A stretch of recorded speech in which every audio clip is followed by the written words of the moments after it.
খাজা মুঈনুদ্দিন মায়ের কাছে বড় আনন্দ। মা বলে এত আনন্দ কেন? বলে আম্মা জান লক্ষ লক্ষ বিধর্মী কালেমা পড়েছে। মা বলে এটা তোমার কোনো অবদান না, সব আমি মায়ের অবদান। খাজা মুঈনুদ্দিন চিশতি আজমিরি বলেন এটার মানে কি রে মা? খাজা মুঈনুদ্দিন চিশতির মা বলে সন্তান তুমি যখন আমার গর্ভে আসছো আল্লাহর কসম এক রাত আমি ঘুমাই নাই, যায় নামাজ বিছাইয়া রবের সাথে কথা বলেছি আর কান্না করে দোয়া করেছি, হে মালিক আমার গর্ভের সন্তান তোমার ওলি হিসাবে পাঠাও। আল্লাহ তোমাকে দুনিয়ায় পাঠালেন, আল্লাহর জাতের কসম আমি মা তোকে দুনিয়াতে আসার পরে যতক্ষণ দুগ্ধ পান করাইছি, যত ফোঁটা দুধ আমি দিলাম 2 বছরের মতো, আল্লাহর কসম এক ফোঁটা দুধও বিনা অজুতে আমি তোর মুখে দেই নাই। এর সন্তান আল্লাহর কঠিন ওলি হবে না, গাঞ্জাখোর হবে। দুনিয়াতে এমন একজন খাঁটি আল্লাহওয়ালা পাবেন না যার দাড়ি ছিল না, টুপি ছিল না, নামাজ ছিল না, পর্দা ছিল না। শাহজালাল এত আল্লাহর ভক্ত, জীবনে বিবাহ করেন নাই, আল্লাহর মহাব্বতে এতটাই মশগুল ছিলেন যে বিবাহ করেন নাই। সুন্নতের একটা উল্টা কাজ করেন নাই, অথচ তাদের বহু ভক্ত আছে চেহারাটা ভাল্লুকের মতো, চুলগুলো উল্লুকের মতো। নামাজ মুসলিমুন وقال النبي صلى الله عليه وآله وسلم ألا كلكم راع وكلكم مسؤول عن رعيته صدق الله مولانا العظيم صدق رسوله النبي الأمي الكريم ونحن على ذلك من الشاهدين والشاكرين والذاكرين والحمد لله رب العالمين سبحانك لا علم لنا إلا ما علمتنا إنك أنت العليم الحكيم رب اشرح لي صدري ويسر لي أمري واحلل عقدة من لساني يفقه قولي सूरज ने दिया अपनी शुआओं को ये पैगाम सूरज ने दिया अपनी शुआओं को ये पैगाम दुनिया है अजब चीज कभी सुबह कभी शाम दुनिया है अजब चीज कभी सुबह कभी शाम दुनिया में हो दुनिया का तलबगार नहीं हो दुनिया में हो दुनिया का तलबगार नहीं हो बाजार से गुजर हो खरीदार नहीं हो बाजार से गुजर हो खरीदार नहीं हो मकबूल है शाज़ है काबिल तो बहुत है मकबूल है शाज़ है काबिल तो बहुत है आईना के मानिंदे तू नहीं दिल तो बहुत है आईना के मानिंदे तू नहीं दिल तो बहुत है। আল্লাহ পাকের দরবারে শুকর যে আল্লাহ পাক আমাদেরকে সুস্থ রেখেছেন আলহামদুলিল্লাহ। ভাই ভলিউম বাড়াও, মনিটরের সাউন্ড বাড়াও। জীবনের অমূল্য সম্পদ আমাদের সুস্থতা। আল্লাহ আমাদের এই সুস্থতাকে দায়েমান কবুল করেন। তোমার ভলিউম বাড়াইলে কষ্ট হয়? হ্যাঁ, ওলামায়ে কেরাম আলোচনা করেছেন। ইকো বন্ধ করো, ইকো দিও না, রিভার্ব দাও। ইনশাআল্লাহ আমার পরে ওলামায়ে, সাউন্ডটা ভালো ছিল, এরপরে ডিস্টার্ব করতেছে। এতক্ষণ যেভাবে ছিল ওইভাবে দাও, শুধু ভলিউম বাড়াও।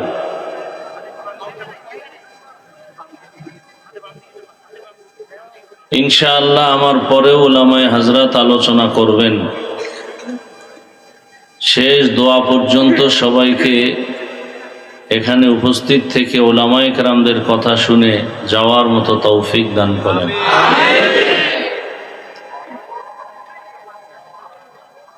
আমি আপনাদের সামনে সংক্ষিপ্ত আলোচনার নিয়তে কোরআনে হাকিমের এক আয়াতে কারিমা, নবীজির একটি হাদিসের অংশ পড়েছি। আয়াত ও হাদিসের আলোকে ইখলাস ও রুহানিয়তের সমন্বয়ে কিছু কথা বলার মতো, আপনাদেরকে শুনবার মতো আল্লাহ তৌফিক দান করেন। ইয়া আইয়ুহাল্লাযীনা আমানুত্তাকুল্লাহা হাক্কা তুকাতিহ। আল্লাহ বলেন, হে দুনিয়ার মানুষ, মুমিন, তোমরা আল্লাহকে ভয় করো, ভয় করার মতো হক আদায় করে। ওয়ালা তামুতুন্না ইল্লা ওয়া আনতুম মুসলিমুন, এবং তোমরা কেউ মুসলমান না হয়ে মৃত্যুবরণ করিও না। নবীজি বলেন, আলা কুল্লুকুম রাঈন ওয়া কুল্লুকুম মাসউলুন আন রাঈয়াতিহি। সাবধান হে উম্মত, তোমরা প্রত্যেকেই দায়িত্বশীল। আল্লাহর দরবারে দায়িত্বের কারণে জবাবদিহিতার কাঠগড়ায় দাঁড়াতে হবে। বেশি পণ্ডিত হইলে এই অবস্থা হয়। কয়জনে চালাও বেশি না হলে ভাইয়া? সুন্দর সাউন্ডারে কেন তোমরা ডিস্টার্ব করলা? আমি শুধু বললাম ভলিউমটা বাড়াও।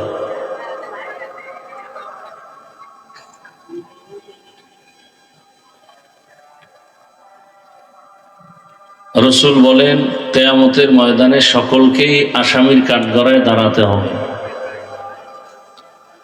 সাহাবী প্রশ্ন করলেন, ইয়া রাসূলুল্লাহ, দায়িত্বশীল হয়ে দাঁড়াবে, দায়িত্বশীল কে এবং কার উপরে দায়িত্ব? নবীজি বললেন, অধীনস্থদের যিনি গার্ডিয়ান হবেন, কর্তা হবেন, তিনি হবেন অধীনস্থদের দায়িত্বশীল। বিস্তারিত রসুল বললেন, যেমন প্রত্যেক সন্তান মা বাবার অধীন, মা বাপ সন্তানের দায়িত্বশীল। ছাত্রদের দায়িত্বশীল শিক্ষক, প্রত্যেক মুসল্লিদের দায়িত্বশীল ইমাম ও খতিব। মুসল্লিদের দায়িত্বশীল কারা? তো কমিটি কেন? মসজিদে কমিটি নাই? পুরা মুসল্লিদের দায়িত্ব হলো ইমাম ও খতিবদের, তারা দায়িত্বশীল। কমিটি কেন? কমিটি বিল্ডিং এর দায়িত্বশীল, ঘরের দায়িত্বশীল। ঘর সুন্দর করবে, এসির ব্যবস্থা করবে, কার্পেটের ব্যবস্থা করবে, মসজিদ সুন্দরভাবে মুসল্লি নামাজ পড়তে পারে, অল টাইম খোলা রাখবে, পথিক নামাজ পড়তে আসবে, দারওয়ান রেখে দিবে যেন কখনো মসজিদে ইবাদত বন্ধ না থাকে। এখন হুজুরগো দায়িত্ব নেই, সব হুজুরগো দায়িত্ব নিয়ে নিছে কমিটি। ইমামরাও সাইজ করে কমিটি, মুয়াজ্জিনরাও সাইজ করে কমিটি, খতিবরে সাইজ করে কমিটি। আছে না নাই? এখান থেকে যে কবে স্বাধীন হবে বাংলাদেশ আল্লাহ ভালো জানেন। আল্লাহ হেদায়েতের দৌলত দান করেন। আর মুসল্লিদের দায়িত্বশীল ইমাম ও খতিব। একজন স্ত্রীর জন্য দায়িত্বশীল তার স্বামী, ওয়ার্ডের দায়িত্বশীল একজন মেম্বার, ইউনিয়নের দায়িত্বশীল। এইভাবে দুনিয়ার সবাই, সরকার গোটা দেশবাসীর দায়িত্বশীল, উম্মতের দায়িত্বশীল সমস্ত উলামায়ে কেরাম। আল্লাহর আদালতে দায়িত্বের কারণে জবাবদিহিতার কাঠগড়ায় উঠতে হবে। ভিন্ন আরেকজন সাহাবী বললেন, ইয়া রাসূলুল্লাহ, আমার অধীনে তো কেউ নাই, মা বাবা ভাই বোন স্ত্রী পরিবার কেউ নেই, আমি একা, আমিও কারো অধীনে নাই, আমার কি দায়িত্ব? নবীজি বললেন, আপনার অঙ্গ প্রত্যঙ্গের দায়িত্বশীল আপনি। আল্লাহ দুটো হাত দিছেন, দুটো পা দিছেন, দুটো চোখ দিছেন, এগুলো আল্লাহ পাক অনর্থক দেন নাই। আল্লাহ পাক এগুলোকে এক একটা কাজের জন্য দিয়েছেন। পা দিয়েছেন কেন? হাঁটার জন্য। চোখ দিয়েছেন কেন? দেখার জন্য। জবান দিয়েছেন কেন? কান দিয়েছেন কেন? শোনার জন্য। তাই মনে যা চায় তাই শুনবো, মনে যা চায় তাই খাবো না, এগুলোর ডিউটি আছে। আল্লাহ যেভাবে যতটুকু শুনতে বলছেন ওভাবে অতটুকুই শুনতে হবে। এ কারণে আল্লাহ পাক কিয়ামতের দিনে অঙ্গ প্রত্যঙ্গের হিসাবও আল্লাহ নেবেন। আল-ইয়াওমা নাখতিমু আলা আফওয়াহিহিম ওয়া তুকাল্লিমুনা আইদিহিম ওয়া তাশহাদু আরজুলুহুম বিমা কানু ইয়াকসিবুন। দস্তগোয়াদ মঞ্চুনি দুজদিদাম লব্বগুয়াদ মঞ্চুনি বুসিদাম চশমগুয়াদ চিদাম গমজাহারাম গোশগুয়াদ চিদাম সমরুল কালাম। আল্লাহ বলবেন, তোমার অঙ্গ প্রত্যঙ্গের দায়িত্ব কি ঠিকমতো পালন করছো? বান্দা না করেও বলবে করেছে। তখন আল্লাহ আসল জবানকে বন্ধ করে হাতকে বলবে কথা বল। হাত কথা বলবে। আসলে কি হাত কথা বলতে পারে? কি আপনাদের হাত কথা বলতে পারে? পারে না। কিন্তু মুমিনের আকীদা থাকতে হবে যে আল্লাহর কুদরতে সব পারে। যেটা কোনোদিন সম্ভব না সেটা আমার আল্লাহর কুদরতের দ্বারা সম্ভব। এই কথাটা মনে রাখলে ওলিয়া উলিয়াদের কারামতকে যারা বৃদ্ধাঙ্গুলি দেখায়, এই প্রশ্নের জবাব হল হয়ে যাবে। সাউন্ডটা ঠিক করো ভাই, সাউন্ড উপরে উঠাও, ক্লিয়ার করো।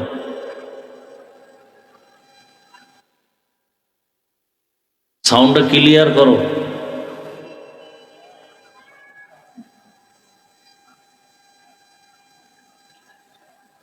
তো কি কথা বলতেছিলাম? হাত কথা বলবে।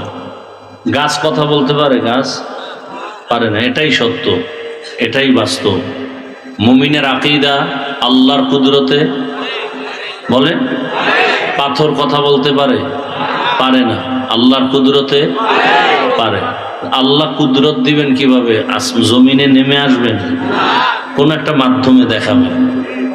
এটাই অবিশ্বাস্য এবং অলৌকিক ঘটনা। এটাকে বলে কি ঘটনা? অলৌকিক। এই অলৌকিক ঘটনা আল্লাহ যদি নবীদের মাধ্যমে ঘটায় দেখান এর নাম মুআজিজা। আর আল্লাহর নবী ছাড়া অন্যদের বেলায় যদি ঘটায় দেখেন এর নাম কারামত। এর নাম কি? কারামত। মুআজিজা যেমন সত্য, আহলে হক ওলিয়া উলিয়াদের কারামত তেমন কি সত্য। শিবলি রহমাতুল্লাহ আলাইহি জগৎ বিখ্যাত একজন ওলিয়ে কামেল। জুনায়েদ বাগদাদি রহমাতুল্লাহ আলাইহি জগৎ বিখ্যাত ওলিয়ে কামেল। কোনো সন্দেহ? সন্দেহ করলে বুঝতে হবে তার ঈমান দুর্বল। তার ঈমান দুর্বল।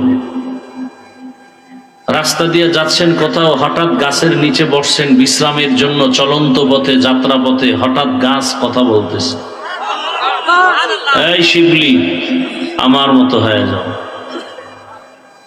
শিবলি বলে, তোমার মতো হব কিভাবে? বলে, দেখো তো আমার শরীরের প্রত্যেকটা অংশের মধ্যে ক্ষত বিক্ষত ঢিল মারার দাগ, বেতের বাড়ির দাগ। প্রচন্ড বেগে আমার উপরে আঘাত আসতেছে, প্রচন্ড। কিন্তু তাকায় দেখো, এই আঘাতের প্রতিবাদে আমি কাউকে আঘাত করি না, বরং আমি সব মানুষকে সময় মতো ভিটামিন ফল উপহার দেই। ভিটামিন ফল। শিবলি বলেন, বুঝলাম এর ফলাফল কি? বলে, এর ফলাফল ধৈর্য। এর ফলাফল কি? শিবলি বলেন, সুন্দর একটা সবক পেয়ে গেলাম। আমি ধৈর্য ধারণকারীর মধ্যে অন্তর্ভুক্ত হতে চাই। কিন্তু আমার একটা প্রশ্ন, তোমার মধ্যে এত সুন্দর গুণ থাকার পরেও কেন তোমাকে আগুনে জ্বালানো হয়? লাকড়ি কই জ্বালায়? গাছ তোমাকে পরিণাম ফলে আগুনে জ্বালানো হয় কেন? গাছ বলে আমার মধ্যে একটা বদ অভ্যাস আছে। কি সে বদ অভ্যাস? বলে আমি জন্মলগ্ন থেকে উপরে উঠতে চাই, আমারে বাধা দিলে মানি না। এটা আমার অহংকার, আমার ভেতরে এত পরিমাণ অহংকার যে কারণে আমি নত হতে চাই না। শিবলি বলেন 2 সবক পাইলাম গাছের থেকে। এক, ধৈর্য ধারণ করলে ফলাফল ভালো। দ্বিতীয় হলো অহংকারী হওয়া যাবে না, আমি ভাব অন্তরে আনা যাবে না। দুনিয়ার সব অসম্ভব আমার রবের কুদরতে সম্ভব। দুনিয়ার মানুষ বলে এটা অসম্ভব হবে না, বা কথা বলে না, পিপিলিকা কথা বলে না, কিন্তু আমার আল্লাহ পিপিলিকারেও দিয়া কথা বলায় দেখাইয়া প্রমাণ করলেন। এবং সেই কথা একজন নবী শুনছেন, 9 মাইল উপর থেকে শুনছেন। 9 মাইল নিচে গর্তের ভেতরে পিপিলিকা জাতি বাইরে বয়ান করে, ইয়া আইয়ুহান নাবলু দুখুলু মাসাকিনাকুম। জমিন থেকে 9 মাইল উপরে পয়গম্বর সুলাইমান আলাইহিস সালাম সিংহাসনের মধ্যে বসা। নবী সুলাইমান পিপিলিকার আওয়াজ শুনে ফাতাবাসসামা, মুস্কি হাসলেন আর বললেন, কুদরতের সিংহাসন মাটিতে ল্যান্ড করো। নিচে নামলো, নিচে স্থির হলো। পিপিলিকার বয়ান নবী তার পরিষদের সবাইকে শুনালেন। ক্ষুদ্রতম একটা পিপিলিকা তার জাতি ভাইকে সতর্ক করে হেফাজতের জন্য, তোমার ক্ষতি হবে আমি চাই না, ঢোকো গর্তের মাঝে। পয়গম্বর সুলাইমান আলাইহিস সালামের সৈন্যবাহিনী আসতেছে।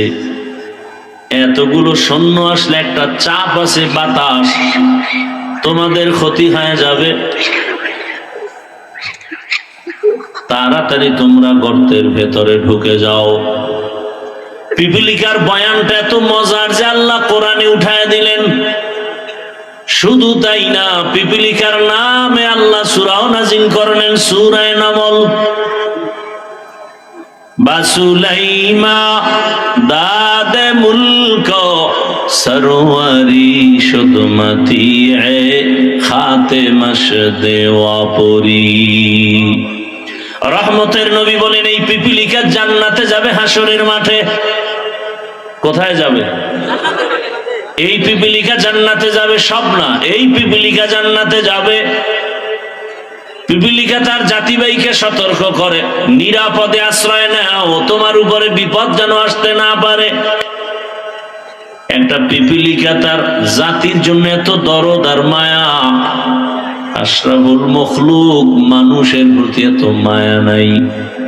যদি মায়া থাকতো হাদিদ এই পরিণাম ফল হতো না। করতে গিয়া মনে করছে এটা হবে, কিন্তু বিপরীত হয়ে গেল। মনে করছে সততার আওয়াজ বন্ধ করে দাও, কিন্তু আমার মাওলা যদি চান সেটাই হবে। এক হাদিস চলে যাওয়ার কারণে এখন তাওহীদ আর সততার আওয়াজ সারা দুনিয়ার মধ্যে জাগরণ হয়ে গেছে। আর হাদিস শিখায় গেল, পশু গরু ছাগল টাকা দিয়া কিনা যায়, যারা সততার মানুষ এদেরকে টাকা দিয়া কিনা যায় না। টাকায় তো পশু বিক্রি হয়, যেমন ভোটের আগের রাত্রে কিছু পশু বিক্রি হবে 500 টাকায়।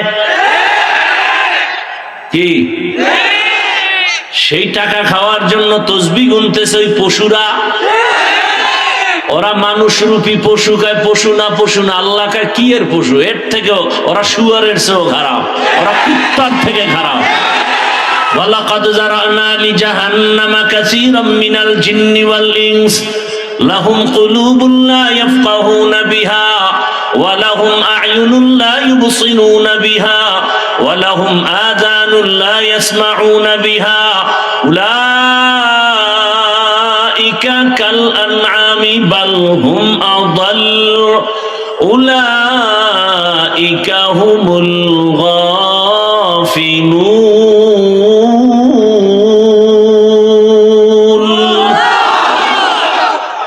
এরা মানুষ না, সূরাতে মানুষ, ভেতরটা কুকুর থেকেও খারাপ, পশুর চরিত্র হার মানায়। এরা টাকায় বিক্রি হয়।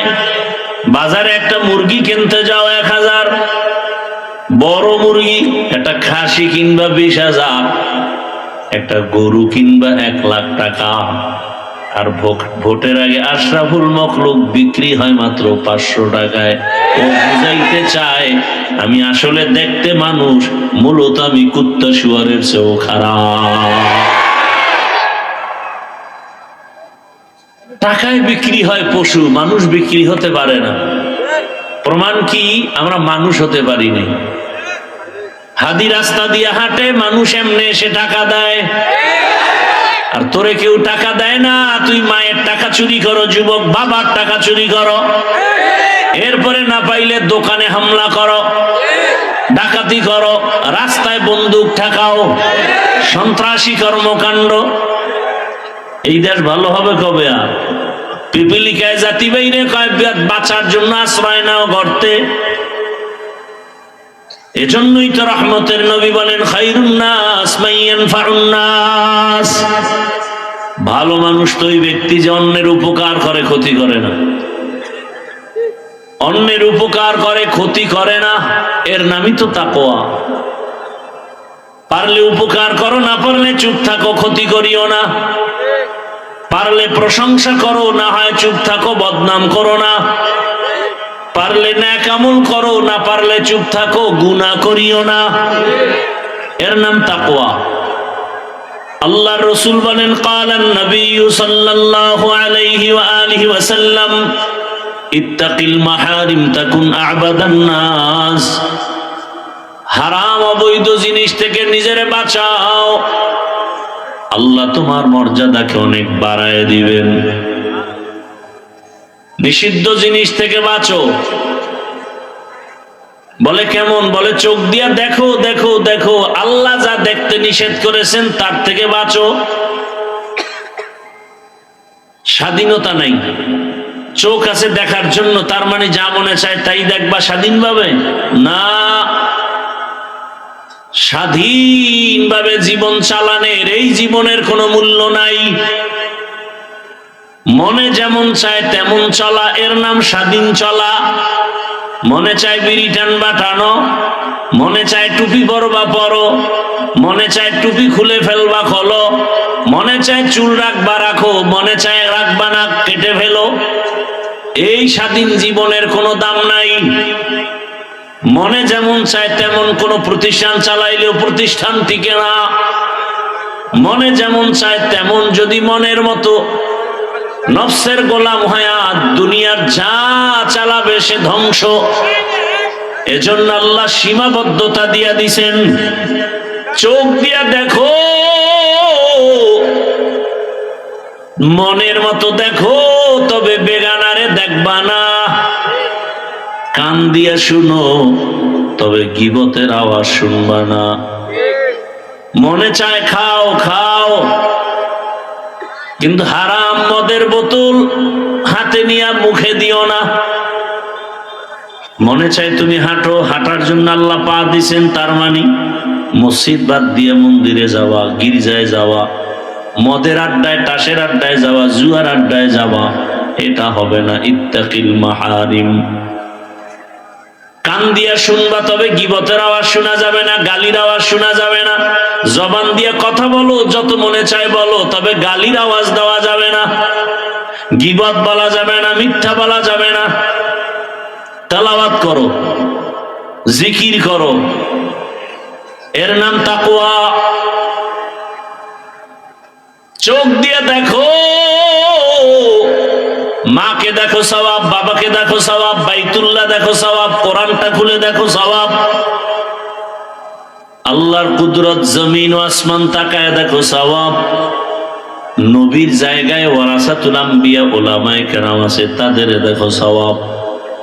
হাকিমুল উম্মত, মুজাদ্দিদুল মিল্লাত, শাহ আশরাফ আলী থানবী ফারুকী রাহমাতুল্লাহি আলাইহি আমার দেশে যখন আসছেন, আমার দেশের উলামায়ে কেরাম প্রশ্ন করলেন, হযরত, মা বাবার দিকে মোহাব্বতের নজরে সন্তান তাকালে কবুল হজের সওয়াব, বাইতুল্লাহর জিয়ারতের সওয়াব, কি বাইতুল্লাহর তাওয়াফের সওয়াব, জিয়ারতের সওয়াব, মা বাবার দিকে কে তাকাবে? কিন্তু আমরা যে আপনাদের দিকে তাকাই, ওলি আল্লাহ যারা আউলিয়া, আমরা আপনাদের দিকে তাকাইলে কি পাবো? সন্তান মায়ের দিকে তাকাইলে বাইতুল্লাহর জিয়ারতের সওয়াব পাবে, বাইতুল্লাহ পাবে, হজের সওয়াব পাবে। বাবার দিকে তাকাইলে পাবে, আমরা আপনাদের দিকে তাকাইলে কি পাবো?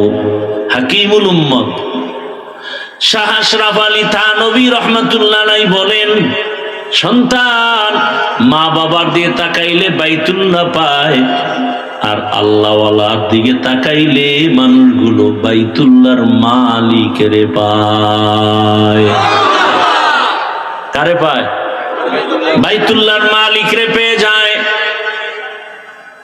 বলে দলিল নিবা দলিল। সাহাবায়ে কেরাম প্রশ্ন করলেন, মান আউলিয়া ইয়া রাসূলুল্লাহ, আউলিয়া কারে কয়? রহমতের নবী জবাব দিলেন, ইজা রুউ যুকিরাল্লাহ, তাদের দিকে নজর দিলে রবের কথা স্মরণ হবে, আল্লাহর কথা স্মরণ হবে। আর যে ওলিয়ে কামেল, মুজাদ্দিদে মিল্লাত, মুজাদ্দিদে জামান, এগুলোর দিকে তাকাইলে যদি দেখেন যে বিড়ি টানার কথা মনে পড়ে, এরম ফিরও আমাদের দেশে আছে। এর চেহারার দিকে তাকাইলে মনে হয় আমার দাড়িটাও ফেলে দেয়, এত সুন্দর ফির, দাড়ি নাই, মনে হয় লেডিস হয়ে বয়ে রয়েছে জন্ডিসের আকারে। এরা পীর, এরা শুধু পীর না, অলিকুল শিরোমণি, প্রস্রাব করে লয় না পান। এরা মুজাদ্দিদে জামান, আমি বলি এরা আন্তর্জাতিক বেঈমান। আল্লাহ হেদায়েত দান করুন। ভাইরা আমার, দেখেন কত ঝামেলা আমাদের দেশে ধর্ম নিয়ে। একদল পীর মানে না, আবার আরেক দল পীর এমন লাইনে গেছে যে শিরিকের থেকেও মারাত্মক অবস্থা। তিন অবস্থা প্রত্যেকটা ধর্মের ক্ষেত্রে। একদল বাড়াবাড়ি করে, আর এক দল ছেড়ে দেয়, আর এক দল মাঝখানে, মাঝখানের দল হক। একদল মারেফত মানে না, ভণ্ড। আর এক দল বলে মারেফত, আসল শরীয়ত নাই, ভণ্ড। আউল বাউল ফাউল, ভণ্ড, শরীয়ত নাই, কি মানে মারেফত। আর যারা বলে না শরীয়ত আছে মারেফত আছে, এরাই হক। শরিয়াতরা মুকদ্দম দার আকনু, মারিফত আজ শরিয়াত নিসতে বেরু, শরিয়াত হো তরিকত হো তমামি, হकीकत में मुहम्मद की गुलामी। ভাইরা আমার, শাহজালাল ভণ্ড, হ্যাঁ, শাহপরান ভণ্ড, খাজা মঈনুদ্দিন চিশতি আজমিরি ভণ্ড, মদিনাতুল মুনাওয়ারা থেকে ভারতে আসছেন, কালেমার দাওয়াত শুরু করে দিলেন খাজা মঈনুদ্দিন চিশতি আজমিরি। অথচ মদিনা থেকে আসছেন, দাওয়াত দিতে দিতে দিতে দিতে লক্ষ লক্ষ লক্ষ লক্ষ বিধর্মী কালেমা পড়ে মুসলমান হয়ে গেল। খাজা মঈনুদ্দিন মায়ের কাছে বড় আনন্দ। মা বলে, এত আনন্দ কেন? বলে, আম্মা জান, লক্ষ লক্ষ বিধর্মী কালেমা পড়েছে। মা বলে, এটা তোমার কোনো অবদান না, সব আমি মায়ের অবদান। খাজা মঈনুদ্দিন চিশতি আজমিরি বলেন, এটার মানে কি রে মা? খাজা মঈনুদ্দিন চিশতির মা বলে, সন্তান, তুমি যখন আমার গর্ভে আসছো, আল্লাহর কসম এক রাত আমি ঘুমাই নাই। যায় নামাজ বিছাইয়া রবের সাথে কথা বলেছি আর কান্না করে দোয়া করেছি, হে মালিক আমার গর্ভের সন্তান তোমার ওলি হিসাবে পাঠাও। আল্লাহ তোমাকে দুনিয়ায় পাঠালেন, আল্লাহর জাতের কসম আমি মা তোকে দুনিয়াতে আসার পরে যতক্ষণ দুগ্ধ পান করাইছি, যত ফোঁটা দুধ আমি দিলাম 2 বছরের মতো, আল্লাহর কসম 1 ফোঁটা দুধও বিনা অজুতে আমি তোর মুখে দেই নাই। এর সন্তান আল্লাহর কঠিন ওলি হবে না, গাঞ্জাখোর হবে। দুনিয়াতে এমন একজন খাঁটি আল্লাহওয়ালা পাবেন না যার দাড়ি ছিল না, টুপি ছিল না, নামাজ ছিল না, পর্দা ছিল না। শাহজালাল এত আল্লাহর ভক্ত, জীবনে বিবাহ করেন নাই, আল্লাহর মহাব্বতে এতটাই মশগুল ছিলেন যে বিবাহ করেন নাই।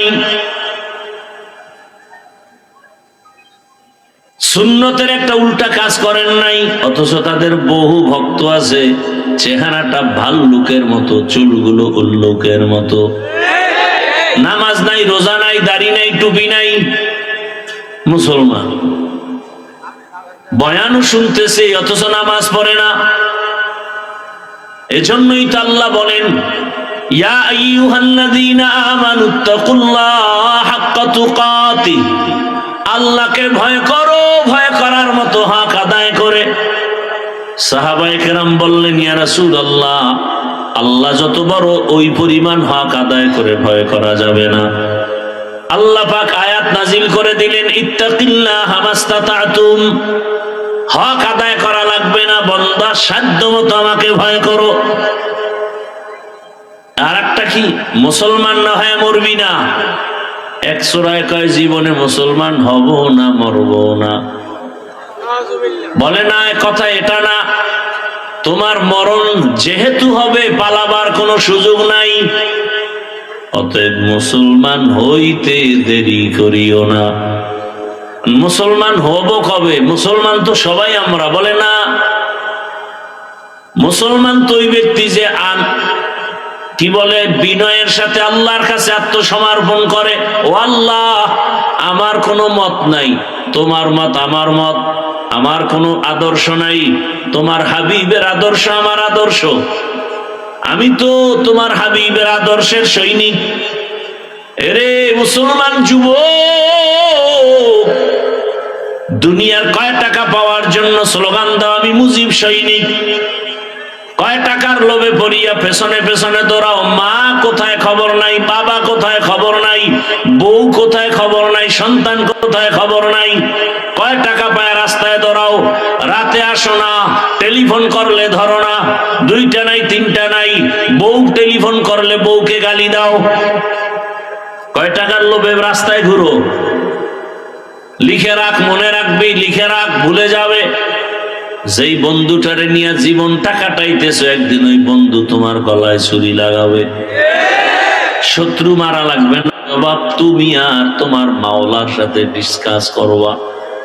কিন্তু আমার কথা, তুমি তো মুসলমান, মুসলমান হিসাবে কয়দিন রাস্তায় নাইমা স্লোগান দিয়া বলছো আমি মদিনার রসুলের সৈনিক?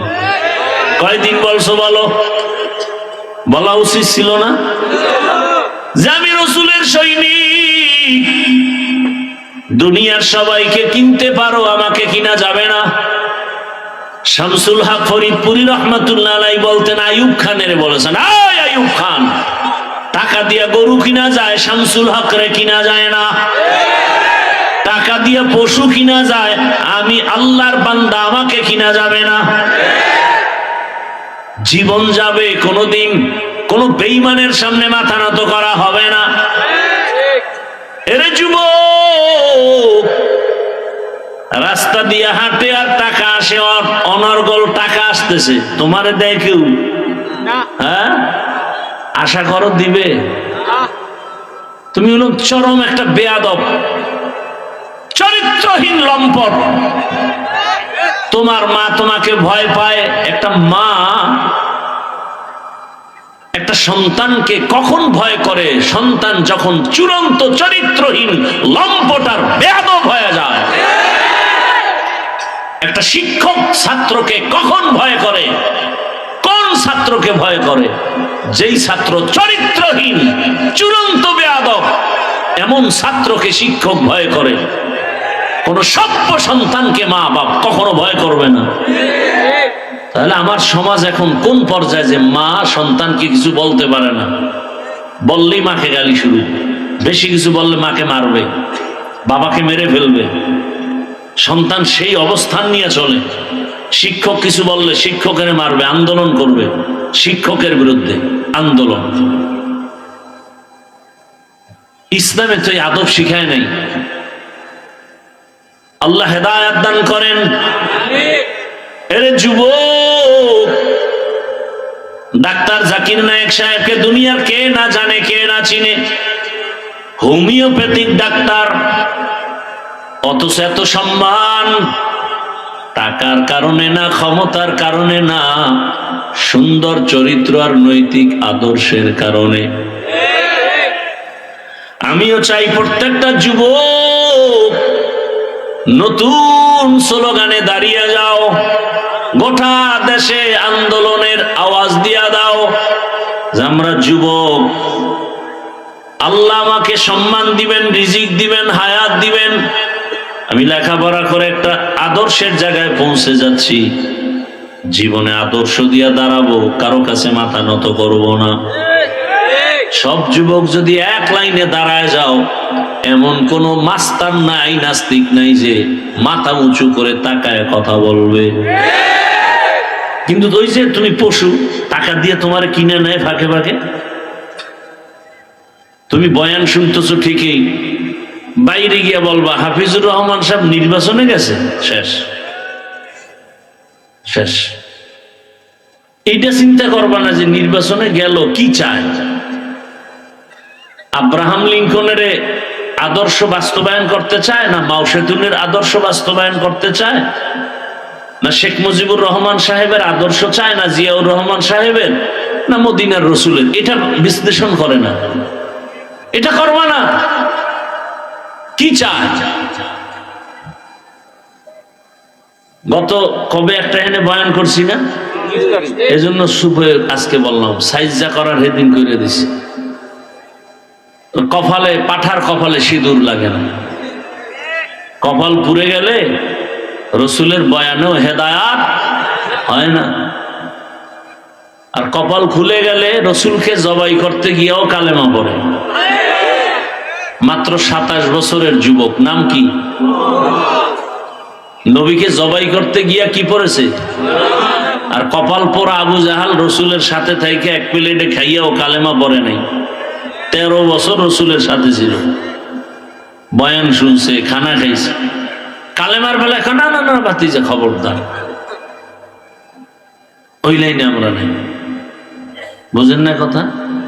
ওটি হইল সাধারণ মূর্খ মানুষ, যারা গ্রামের গরিব, এরাই জিকির আজকাল লয়ে চলবে। আমরা বড় লোক, আমরা এটি কাম না। মসজিদে ঢুকছে গরু, খাদেমে দিছে দৌড় গরুর উপরে, বেতের বাড়ি। মালিক খাই মিয়া, তুমি গরুরে মারো কেন? গরু কিছু বুঝে? আমারে কোনোদিন দেখছো মসজিদে ঢুকতে? গরু তো বুঝে না, ফট করে ঢুকে গেছে।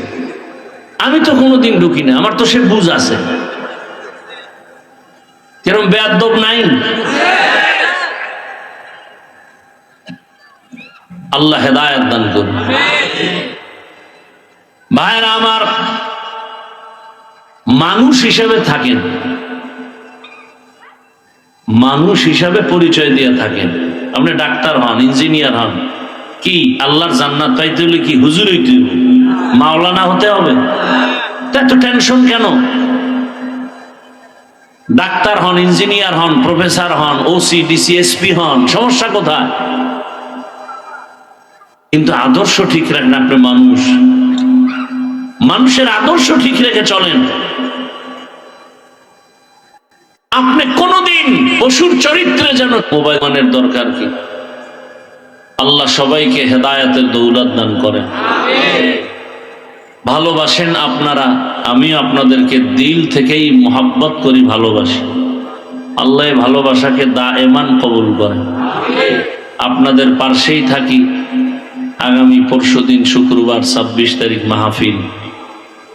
আপনাদের এই মাহফিল 5 দিন করলে যেই পেরেশানি আর খরচ, এর আরো 3 গুণ বেশি আমার একদিনের মাহফিলের খরচ।